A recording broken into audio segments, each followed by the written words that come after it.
Welcome, everyone. I'm Sandra Bargman. A few years ago, I wrote and performed a solo show called The Edge of Every Day, which was an exploration of the rough edges and contradictions we all face and grapple with. The show hit a nerve, and the relevance of the topic would only grow over time more than I could have foreseen. So here we are. Real talk with real people, sharing stories and perspectives that spark provocative invitations to leap out of what's safe, on the edge of everything. Thanks for listening. Hello, everyone. We are live in the Hive. Thank you for joining me on this, the 42nd episode of The Edge of Every Day here on talkradio.nyc. For those of you who are tuning in for the first time, and for those of you who don't know me yet, I encourage you to check out my bio on talkradio.nyc. Of course, you can visit my website, sandrabargman.com, and please tune in to any of my previous episodes with my inspiring guests. As my loyal listeners know, this show is about celebrating triumphs, pushing boundaries, and exploring rough edges. Through conversations and shared stories with friends and colleagues, it's my hope that we can begin to understand our edges. And what I mean by edges is those places where we are fearful, those places where we are resistant to change, those places where paradoxes and contradictions live in our beliefs and our understandings, both about ourselves and the world around us. Those places where we don't want to look. Listen, we live in turbulent times, and we are coming to understand that life simply isn't black or white. It must be an embrace of both.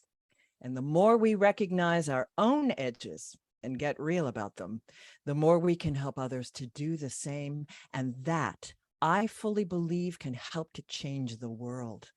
So thanks again for tuning in. And without further ado, it is time to introduce our guest this evening.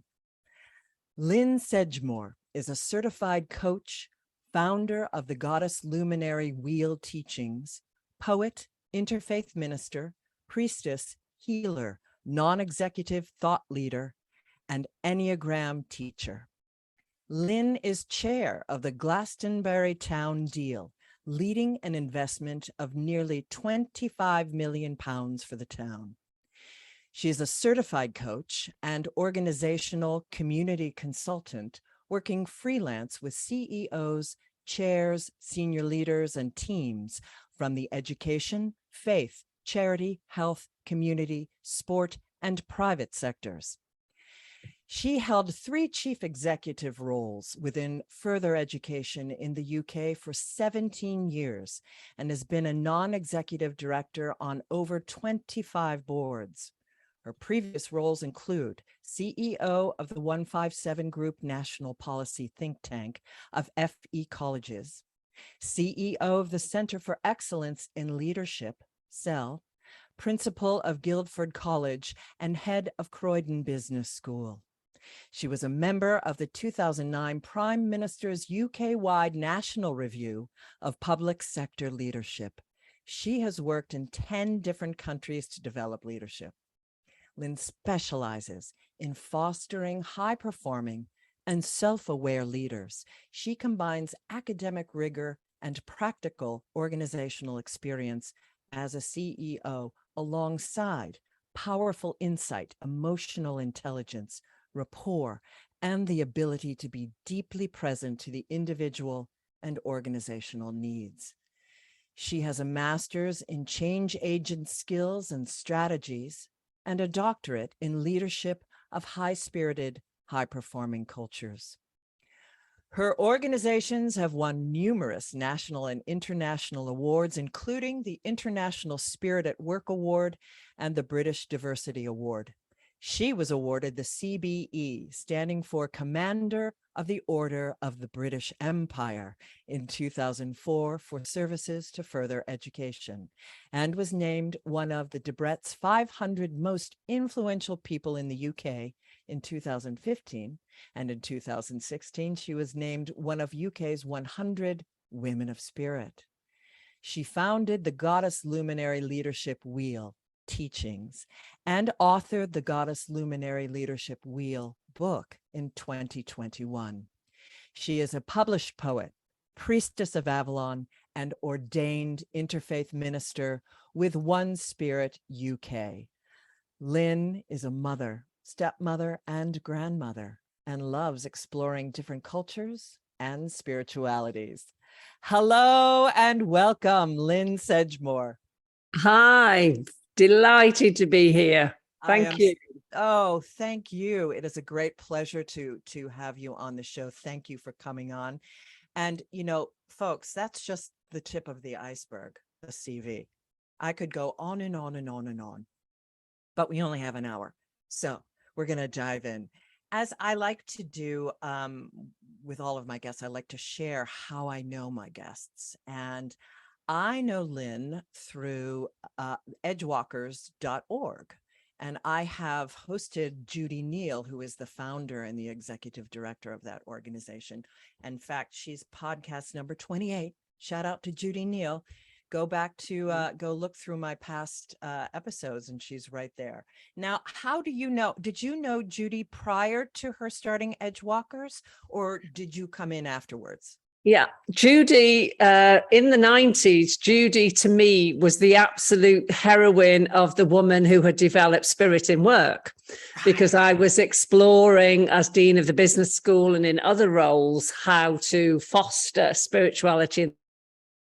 So she was one of the greats. I mean it. She was a role model for me. She inspired me. And then we put in for the International Spirit at Work Award and won. We Body Shop had got it previously, and then in 2007. So I met Judy at the award ceremony in Atlanta, and she just blew me away. And she was, yeah. And then when she published Edgewalkers, I think, she just had. I immediately said, please come to England, come and work with my staff, come and do workshop for us. So she did.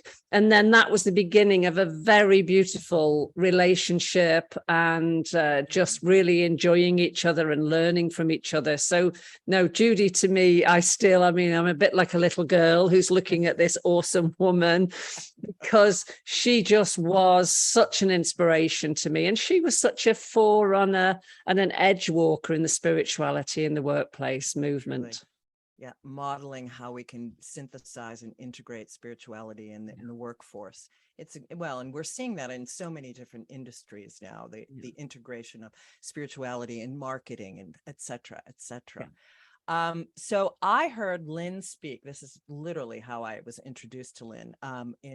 Judy had invited me in to speak at one of the Edgewalker cafes, which is their online salon idea of bringing people into conversation and presentation and questioning and a little bit of ritual.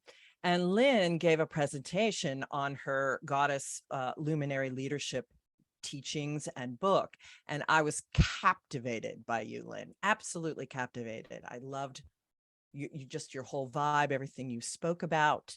And so what happened in that event that because I have you as a guest, I want to honor that the same way that we opened. I don't do a lot of ceremony, which is interesting. I do a lot of ritual and ceremony in my one woman show. I do it in the salon. We just had a beautiful event in the salon that you of all people would have loved. Talk about integration. It was conversation and exquisite music by these groups and some ritual. And one of the groups was integrating 3 different styles of music.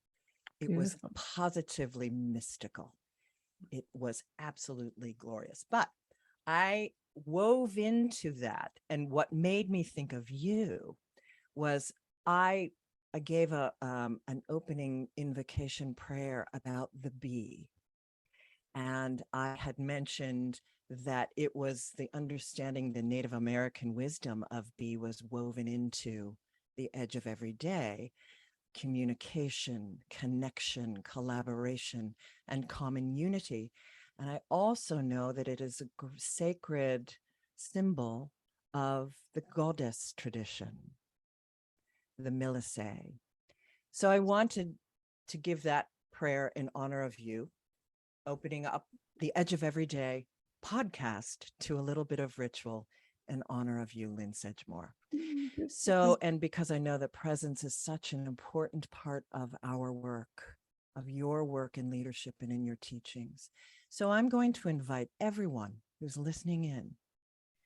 We're going to start with just 30 minutes, just 30 seconds of quietude, of presence. And we will take a nice deep breath together. And we will settle in starting now.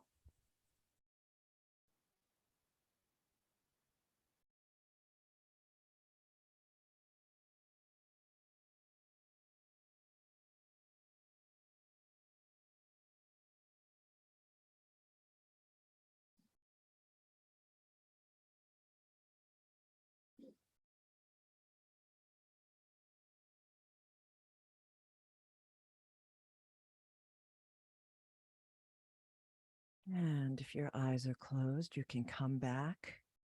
And I invite you all to notice how that felt. How being in quietude and presence in a Zoom gathering, how was that? And Lynne, please speak to us about your work with presence, and then I will give the opening invocation. For me, presence is at the heart of everything. Whatever the question, the issue, the answer is presence. Because being able to be present and to do that in the midst of action and daily life, as well as in time that we may put aside to sit on the cushion or separate from our everyday lives, I think both are really important. Presence enables the direct connection, channel, manifestation of the divine, and enables us to be and to access wisdom and presence and appropriate responses beyond our ego reactivity, in a nutshell. Absolutely. My goodness. And, you know, it's funny. People think of presence as, you know, because we've had a moment of meditation and of quiet. That's not the only experience of presence, although it's powerful. You know, that teaching oneself of the inner quietude is what we bring to every conversation. Were you a good meditator out of the gate? Did you, you know? No, no, I wasn't. No, I really wasn't. I actually remember the first time I was in a Buddhist Sangha and I sat down to meditate as I had been taught in the classes. And I remember sitting there on the cushion and thinking, that must be ages. That must be half an hour. I've been ages. And this is no word of a lie. I looked at my watch and it was 3 minutes. And I remember thinking, I'm not going to be able to do this. No, exactly. Because I'm an action person as well. So I have had to really learn and allow the skill of presencing, meditating, being still and beingness. I have had to learn it. It didn't come easily or naturally to me. Yeah. No, and also the thing that, and working with your students, I'm sure you bump up against this notion of the proper way of meditating, which makes my head explode. That this notion of, yes, there are wonderful ways and wisdoms to look into, but at the end of the day, it's just you sitting down and being present to your own thoughts and how you want to process them. And for some people, they're present in action. People, dancers, when they become the dance, the runner who becomes the running. That's another way of accessing presence. So I don't teach a particular way. What I do is, on my Luminary program, we are constantly presencing and being conscious about presencing. But what my students find really liberating is I'm not saying there's a particular way, a right way.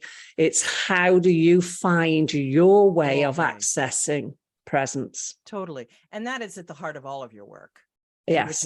Which is so exciting. It's constantly the know thyself, and to have these spectrums of things from which to choose that support us in much the same way as you've chosen the goddess tradition. Someone else may want to be in an organized religion and may be wanting to reform it from within, but finds expansion within that. Okay, I see it is about 1 minute to break. So now I would like to end this first quarter before we go into break with this beautiful prayer in honor of the goddess tradition and Lynne Sedgmore. It's called Prayer to the Bees, and it's from the Book of Shadows that I have adapted. Wisdom of sacred bees, we call on you. Teach us the ways of transformation, the path from pollen to healing honey. Teach us to taste the essence of each place we alight, carrying that essence with us along our journey. Teach us the ways of hope, reminding us that what seems impossible may yet be achieved. Give us flight and sunlight, passion and productivity, cooperation with those around us. May we ever spiral out from our heart, searching for what we need, and return there once again to turn those discoveries into nourishment. Be spirit. We are grateful for you. And Blessed so it is. be. Blessed Blessed be. be. So now we shall go to our commercial break. And when we come back with Lynne Sedgmore, we are going to dive in to conscious leadership and her teachings and book, On the Edge of Every Day. Stay tuned. Are you a business owner? Do you want to be a business owner? Do you work with business owners? Hi, I'm Stephen Fry, your small and medium-sized business or SMB guy, and I'm the host of the new show, Always Friday. While I love to have fun on my show, we take those Friday feelings of freedom and clarity to discuss popular topics on the minds of SMBs today. Please join me and my various special guests on Friday at 11 a.m. on talkradio.nyc. Are you a conscious co-creator? Are you on a quest to raise your vibration and your consciousness? I'm Sam Leibowitz, your conscious consultant. And on my show, The Conscious Consultant Hour, Awakening Humanity, we will touch upon all these topics and more. Listen live at our new time on Thursdays at 12 noon Eastern Time. That's The Conscious Consultant Hour, Awakening Humanity, Thursdays, 12 noon on talkradio.nyc.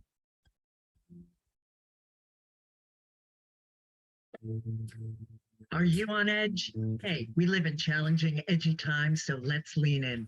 I'm Sandra Bargman, the host of The Edge of Every Day, which airs each Monday at 7 p.m. Eastern Time on talkradio.nyc. Tune in live with me and my friends and colleagues as we share stories and perspectives about pushing boundaries and exploring our rough edges. That's The Edge of Every Day on Mondays at 7 p.m. Eastern Time on talkradio.nyc. You're listening to Talk Radio NYC. Uplift, educate, empower.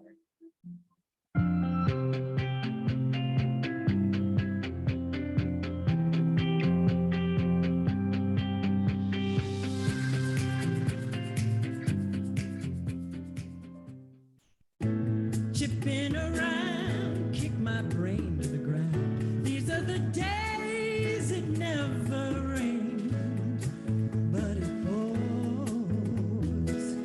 On the Edge of Every Day. And we are back with Lynne Sedgmore. Okay, before we dive into conscious leadership, I have to start with Enneagrams because I know of Enneagrams, but I've never taken the test. And I know it's a wonderful tool for self-discovery and self-knowledge. But I personally have never taken the test. But I, in my research of you, and you talking about it, I was like, okay. And I listened to your podcast that was primarily on Enneagrams. And I said, I'm going to run and go do it. And so talk to us about Enneagrams. And then I have something fun to share with you. Oh, I discovered the Enneagram in the early 1990s. It has changed my life. I've tried almost every self-awareness tool there is. My first husband was a personnel manager, so I used to take all the ones that he did. The Enneagram gave me this, and so what, And when we talk about shadow or things that we don't see about ourselves, I never understood why people were scared of me. I just thought I was this cuddly teddy bear who spoke it as it was, frank and honest, straight talking. And it was only when I read about the Enneagram. I'm an Enneagram type 8, which is the boss, the leader, the in your face. And I just read it and I just burst into tears. It's like, oh, I get it. I get it. It's my intensity. It's my over the topness. I think I'm giving love and passion and they're just like paled against the wall, completely overwhelmed. So that's that's what it did for me. And it's like, I couldn't get enough of it. I did all my training in America in the 90s because there wasn't the training I wanted to do with Riso and Hudson. So I did all my training in America initially, trained in at least 5 different traditions. Wow. But Riso and Hudson, I'm a complete Enneagram geek. I'm an absolute, yeah. Which I got in that podcast, which is why I was so excited to talk to you about it and to learn about it, quite frankly, your passion around it. And it wasn't just that, Lynn. Guess what? I took the test. Guess what I am? Go on, are you an 8? I'm an 8 with a 7 wing. Yes, so am I. I knew that. I know that. I couldn't believe it. I screamed. I was like, you just have a fangirl crush on Lynne Sedgmore, and you just want to be the same. Because you are. That's why. Well, do you know what? When healthy 8s meet other healthy 8s, it's absolutely awesome and liberating. Bingo. Because we're not too much for each other. Because often we're too much. My mum always used to say, "Oh, Lynn, enough's enough now. Enough's enough. That's enough." And I'm like, "Mum, I haven't got started yet." But yeah, I'm just warming up, man. Move over. Oh my Lord. Yeah. No. Yeah. I wish I had, like you, had heard that before. It's really, it's not something, it's not debilitating, but it's just lovely to have that structure in place.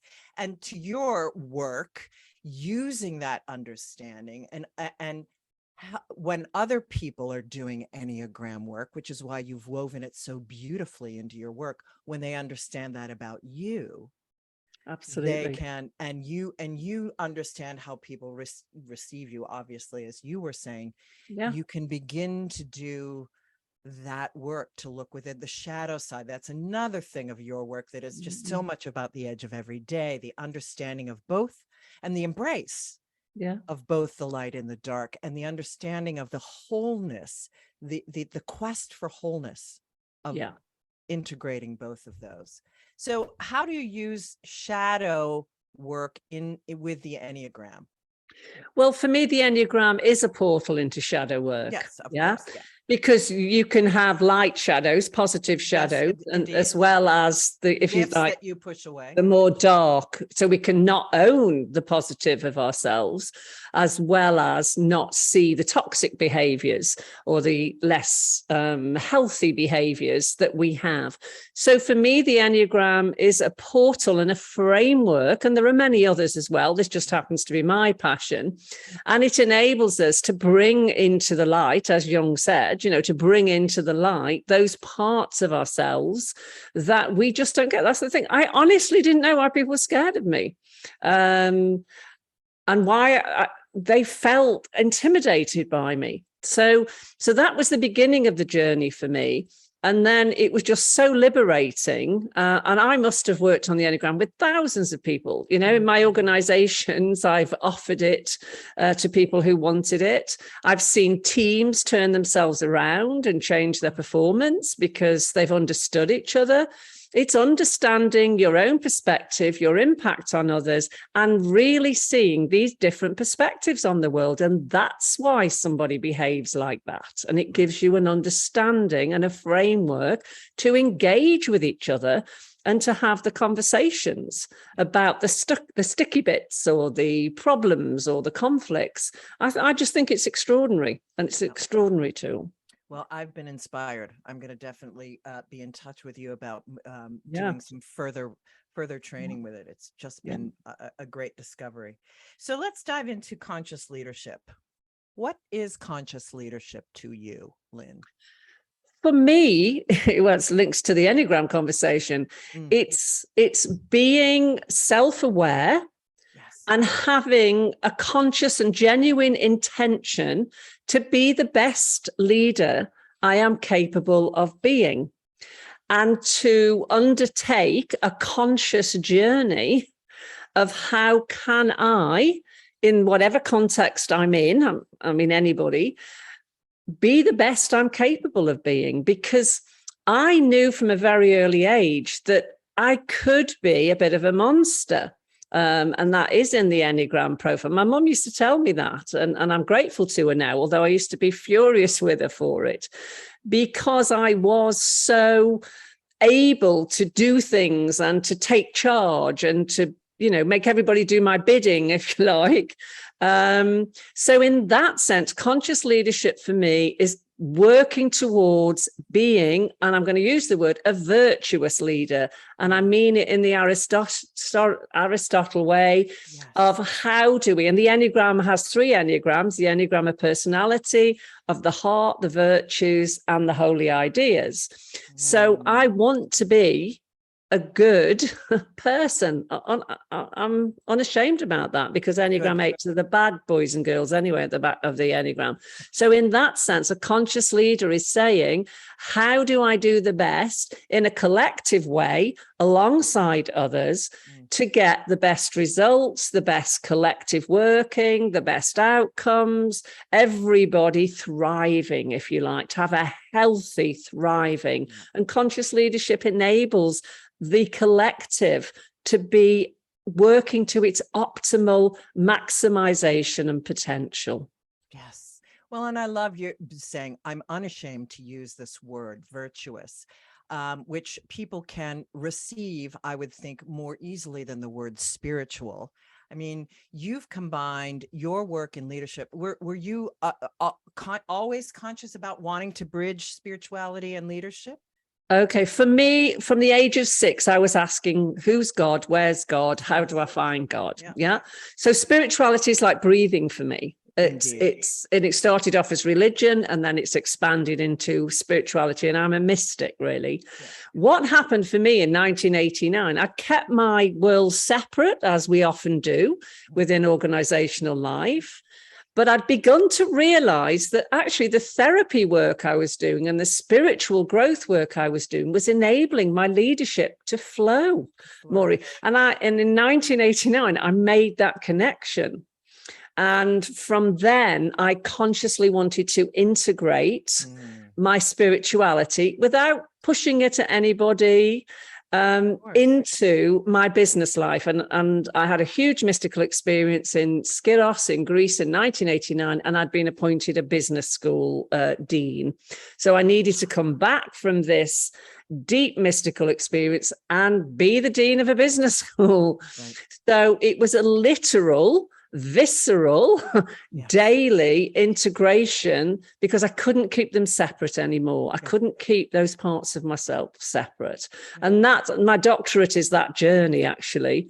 So that for me is when the integration, and how do you do it when you are a senior leader without abusing your power, without pushing people into anything that they don't want. So it's a very inclusive, open, accepting, fostering of spirituality. And people have come to me and say, oh, Lynne, when you talk about spirituality, I go like this. Totally. Yeah, and I'm like, fine, go and the Yeah. story. But you But don't stay need present. to take it on. Yeah, and people would feel liberated in the end because they're like, oh, if they'd had a negative experience with religion, they would be saying, oh, is she trying to convert me? Except, fair enough. So that inclusiveness, and because I'm an 8 with intensity and passion, I had to learn how to offer it much more lightly. Yeah. And Yes, it'd be a indeed. genuine invitation. Indeed. And for me, I use humor with that. Yes. I try to lead with humor, not with the intensity, which is what I had to learn to do. Yeah. Oh, fascinating, fascinating. Well, we have to go on break. And when we get back, we are going to dive into Goddess Luminary Leadership Wheel teachings and her book when we come back with Lynne Sedgmore on the Edge of Every Day. So stay tuned. Howdy, I am Joseph Franklin McElroy, host of the new podcast, Gateway to the Smokies. It airs on talkradio.nyc every Tuesday night from 6 p.m. to 7. Every episode is dedicated to memorable experiences in the Great Smoky Mountains National Park and surrounding areas. This show features experts and locals who expound upon the richness of culture, history, and adventure that awaits you in the Smokies. Tune in every Tuesday from 6 p.m. to 7 on talkradio.nyc. Are you passionate about the conversation around racism? Hi, I'm Reverend Dr. TLC, host of the Dismantle Racism Show, which airs every Thursday at 11 a.m. Eastern on talkradio.nyc. Join me and my amazing guests as we discuss ways to uncover, dismantle, and eradicate racism. That's Thursdays at 11 o'clock a.m. on talkradio.nyc. Are you a small business trying to navigate the COVID-19 related employment laws? Hello, I'm Eric Soffert, employment law business law attorney and host of the new radio show, Employment Law Today. On my show, we'll have guests to discuss the common employment law challenges business owners are facing during these trying times. Tune in on Tuesday evenings from 5 p.m. to 6 p.m. Eastern Time on talkradio.nyc. You're listening to Talk Radio NYC at www.talkradio.nyc. Now broadcasting 24 hours a day.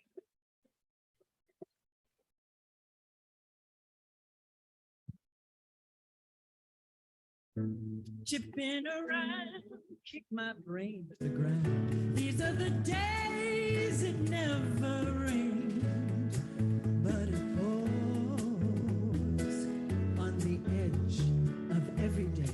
And we are back with Lynne Sedgmore. So diving into your Goddess Luminary Leadership Wheel work. So this is from Lynne's website. I offer a creative and powerful synthesis of the best of leadership development with an immersive experience of goddess spirituality. Before we dive into, let's back up a bit. And how did you immerse into the goddess tradition? And then how did it evolve into this course and book? Yeah, I've, as I said, I've been exploring spirituality since I was 6, and that included being brought up as a Christian, then 15 years as a practicing Buddhist. I then trained as an interfaith minister and have explored a whole range of religions. And I'm an experiential learner, so I would go and get involved in a Sufi community and go and talk to Hindus, go to the synagogue. So I was doing that for a very long time, and knew goddess spirituality as a second wave feminist in the late 70s, early 80s. But I felt quite okay in patriarchal religions, actually. I knew the issues with them, but I liked exploring mystical spirituality. But 10 years ago, I decided I was going to immerse myself into goddess spirituality. And I came to Glastonbury, where I've been coming for the previous 20 years. And so for the past 10 years, I've been really involved and immersed in the Priestess of Avalon tradition, founded by Kathy Jones. It's an Avalonian tradition of the land in Glastonbury. It's a Celtic tradition. So I've immersed myself in that and decided that I wanted to do my own leadership program. And so was there anything more edgy than a leadership I could have put anything in the middle, to be honest, if I'm honest. Just about to say that. Yeah. Yeah, I could have. And I ran a leadership center for 4 years where 40,000 leaders came through. So I experimented with every form of leadership, including presence and leadership. So I decided I would do it through a goddess spirituality lens because it was really edgy, thinking nobody would be interested. And it's a great political statement. Yeah, and it's a radical feminist act to encourage people, if they want to have spirituality in their leadership, to imagine an image and relate to the divine as female. So yeah, it's a female goddess in the center, not a transgender or a neutral, a gender neutral. It's a conscious, radical act to do this at the moment. Yeah. So what is feminism to you with all, and how does it, obviously it's the biggest connection with the work that you're doing. Yeah, I was and bridging that second wave to the work that you're doing. I became a feminist at 17. I'm 66 now. So we're right, in the second wave. Well, of course, at that time, it was woman in a particular biological perspective. Feminism for me is fighting and wanting to liberate people from social injustice, oppressive systems based on gender. And in those days, Helen Reddy, I Am Woman, Hear Me Roar, we had a particular solidarity of what being a woman was. And I teach feminism in charities and other places, but the second, third, fourth waves of feminisms have become more inclusive. Kimberly Crenshaw's work on intersectionality, so that I'm totally an intersectional feminist now, which is that really all oppressions need to be dealt with. There are feminisms, there are so many different types of feminism. So whether you see patriarchy as the core or capitalism as the core or whatever the nature, but I think the difference in fourth wave and current feminism is all oppressions matter and must have equal attention. And we still live within a system where patriarchy is very strong.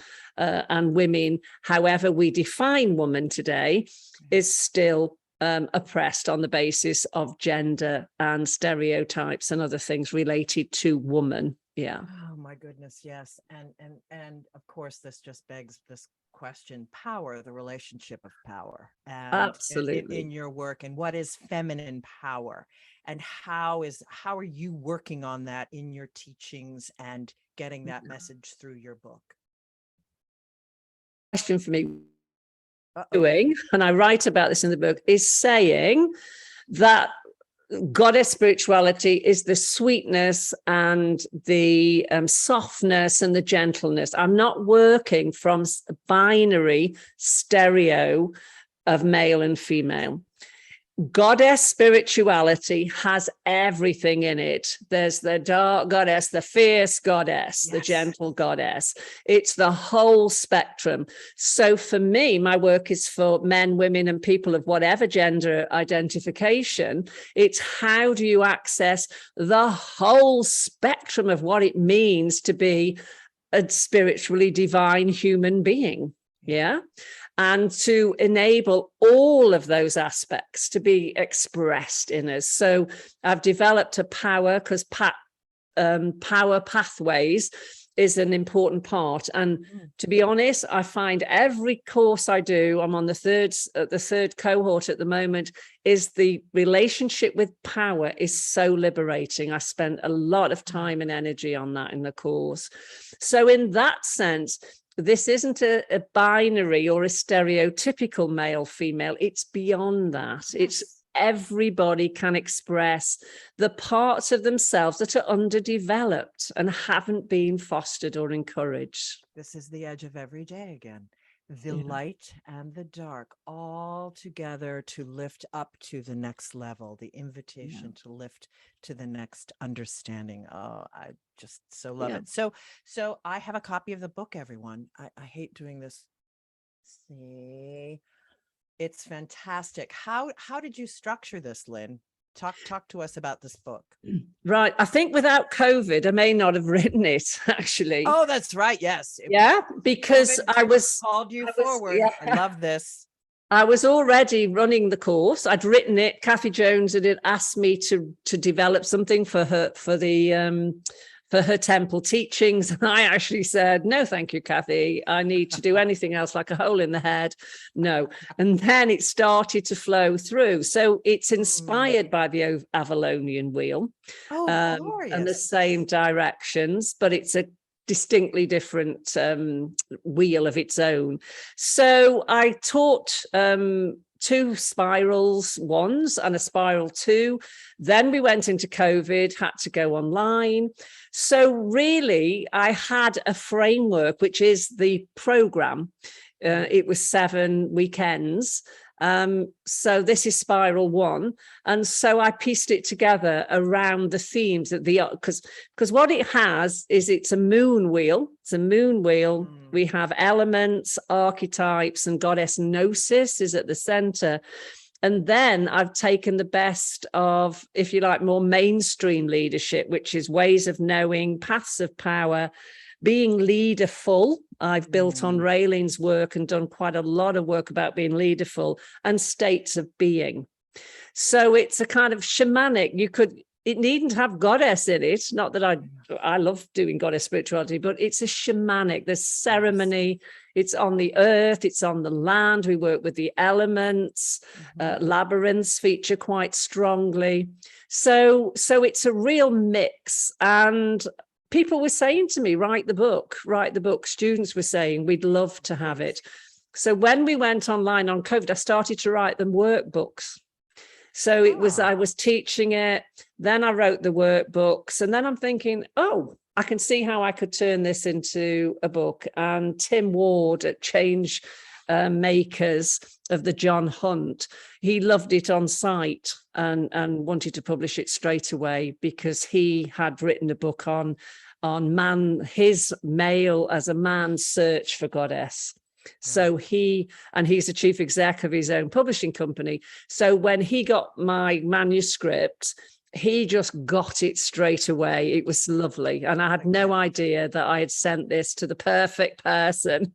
And he loved it. Yeah. Synchronicity. Oh my goodness. Well, it's Run, Don't Walk. I must confess I haven't finished it, but I'm well into it.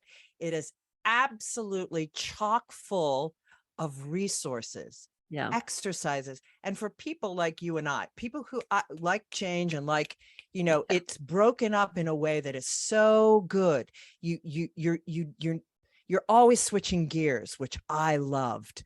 And, and breaking it up and coming from this perspective and then throwing in a resource and throwing in a conversation and then an exercise. It's fantastic. And I don't know if your ears were burning, but Judy, Neal, and I were like, I said, I had booked Lynne Sedgmore on the podcast. And she goes, oh, I want to go and take her course. I said, I do too.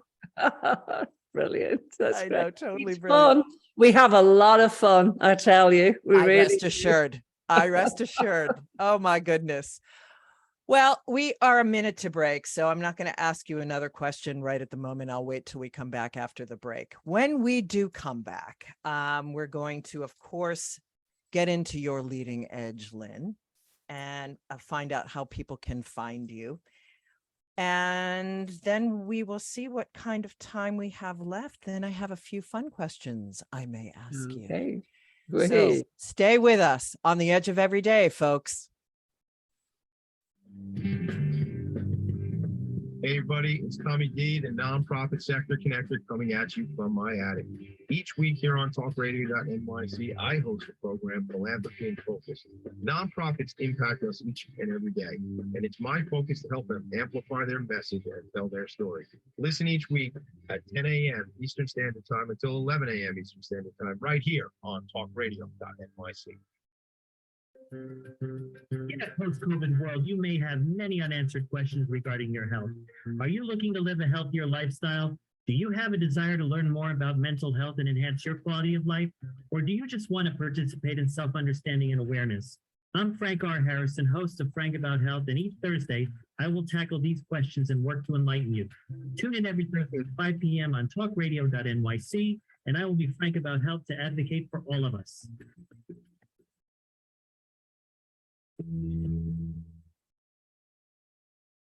Calling all pet lovers. Pet Avengers, assemble! On the Professionals and Animal Lovers show, we believe the bond between animal lovers is incredibly strong. It mirrors that bond between pets and their owners. Through this program, we come together to learn, educate, and advocate. Join us live every Wednesday at 2 p.m. at talkradio.nyc. You're listening to Talk Radio NYC at www.talkradio.nyc. Now broadcasting 24 hours a day.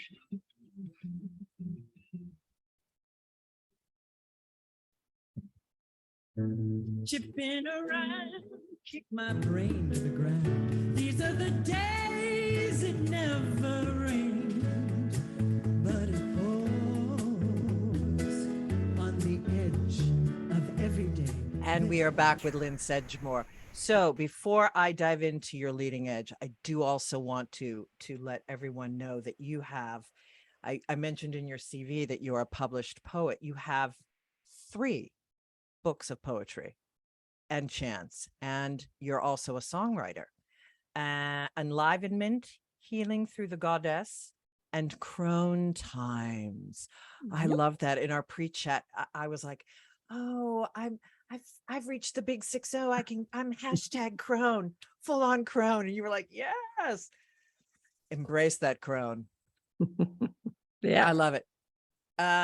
So, and we're going to hear one of those poems when we close. But so what's your leading edge these days? I mean, the book is still pretty new, and you've got a lot. We're just emerging out of COVID. So maybe it's not something you've been doing a lot of thinking about. There's still newness with all of that.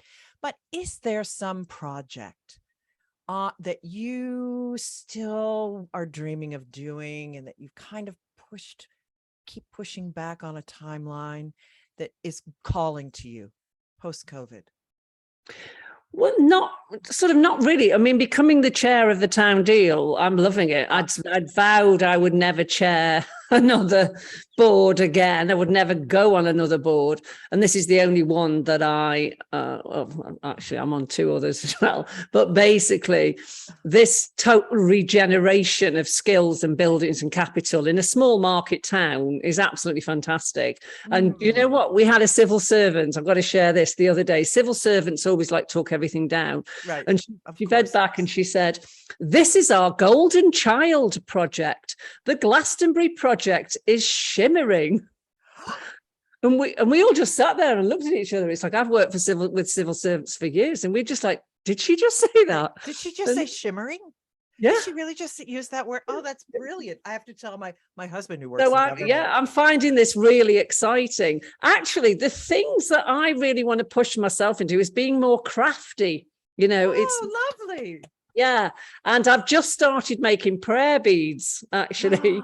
I decided to do they don't know that yet, so they won't be listening, for my students who dedicate this weekend, my this year's cohort 1. And I'm making prayer beads for them. And, you know, I'm absolutely loving it. So at the moment in my head, my whole new way of being is to be a jewelry maker with prayer beads. I totally love that. Totally feeling that. So the timing of your teachings. So people can find your book on your website and at Amazon, and they can make a call. I always say this: if you want it at your local bookstore, go in and tell them to order this it's in book. a lot of places. Yeah, it's in a lot of bookstores. Yeah, online. And other reasons so also on your website, I want to make sure people know this, is that you have a lot of publications as well. The Leaderful publication is exquisite. Tell us quickly about that.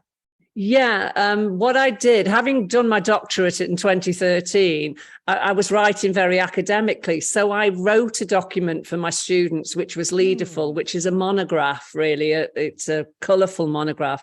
And I can send that to people online. It's on the website. And that enabled me to write in a more accessible way by the time I got to the Goddess Luminary Wheel book. But yes, I've written, I'm published. I don't call myself an academic. I'm a practitioner scholar. That's what I call myself. I'm a good chief exec, a good chair of things, but I do like writing creatively and academically. Yes, I've got quite a list of publications, and quite a lot's been written on my work. Yeah. Well, yet one more thing I love about you is your desire to integrate the very masculine rigor of academia with a larger flow, more intuitive and creative writing. And Yeah, my supervisor didn't like that. I rest assured you're on the cutting edge. And everyone always wants to chop this into either or. And when you refuse, when Lynne and I are both interfaith ministers. When I was ordained, I was building a website, and I had both my spirituality and all my acting and creative life and coaching and counseling on there. And I lost a voiceover agent because he saw the word spiritual and he jumped to, like she's gone off the deep end.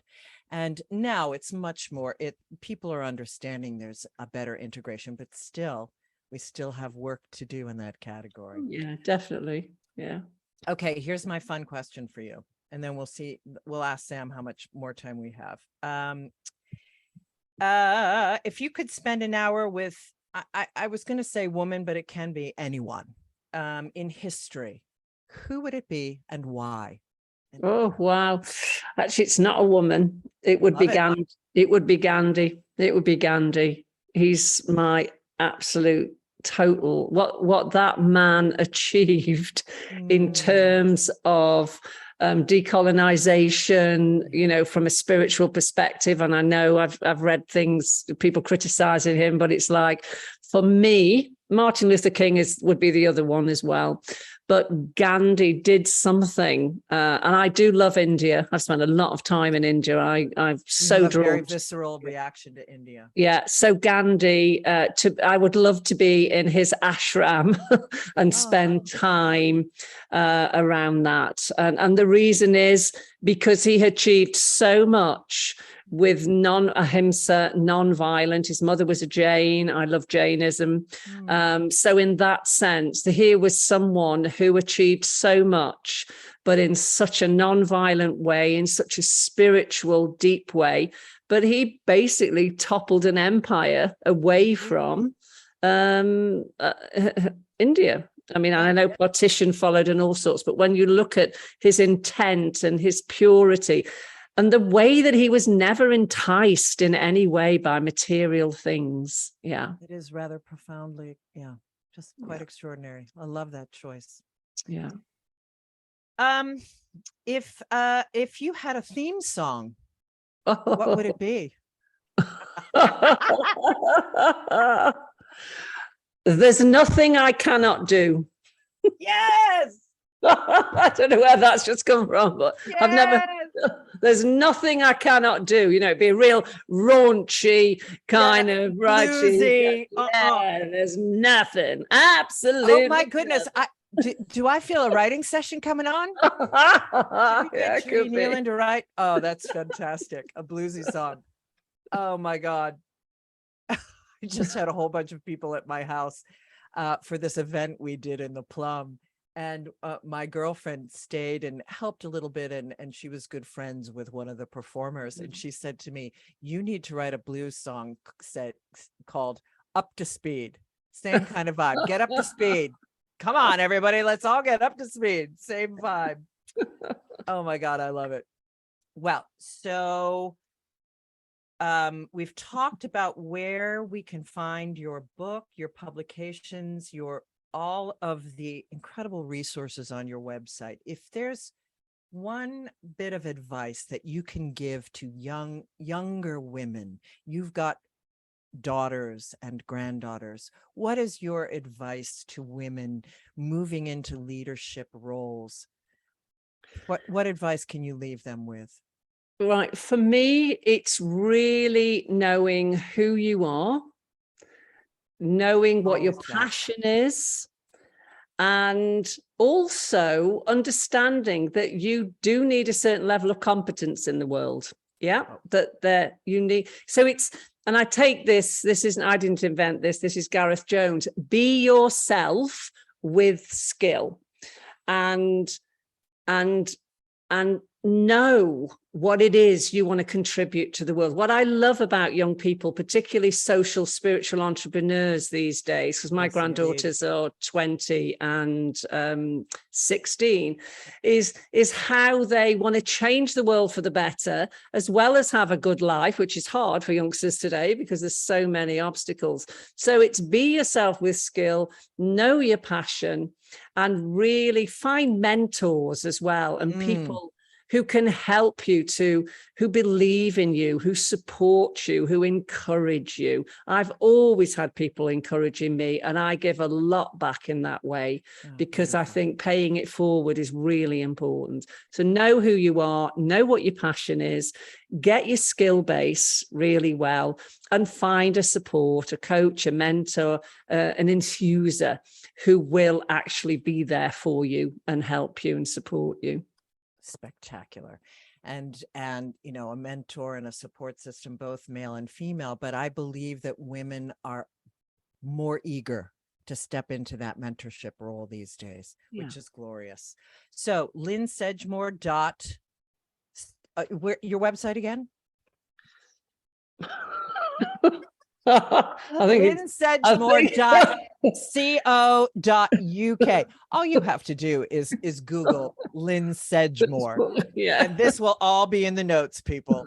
All you have to do is Google Lynne Sedgmore, but I believe it's .co.uk. Yeah, I think you're right. And all of the things that we have discussed, you can find on that website. She is you're also on LinkedIn and Facebook.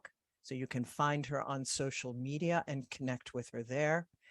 Or you can travel to Glastonbury and take her, which I'm considering, being a part of her wonderful teachings. Lynne Sedgmore, thank you so much. I'm going to close us out. I'm going to thank you first and then close us out with one of your prayers. Thank you so, so much for coming on the show and sharing your wisdom and your talent and your leadership. Oh, thank you. Thank you for the opportunity to talk. And it's terrific. I've loved it. It's been a blast. Yeah, absolutely. Yeah. And this is a closing prayer by Lynne Sedgmore. Prayer for my service in the world. My heart expands in your love.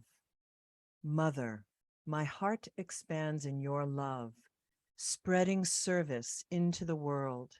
I pray for you to uphold me, protect me, nourish me, and enfold me. Give me strength and clarity to work for the mother world. To keep my vow, before you I bow in love and reverence. And so it is. Blessed be. Absolutely beautiful. Remember, folks, you are always at the edge of the miraculous. Until we speak again, stay well. This is our last dance. This is our last dance. This is ourselves under pressure. Under pressure. Under pressure.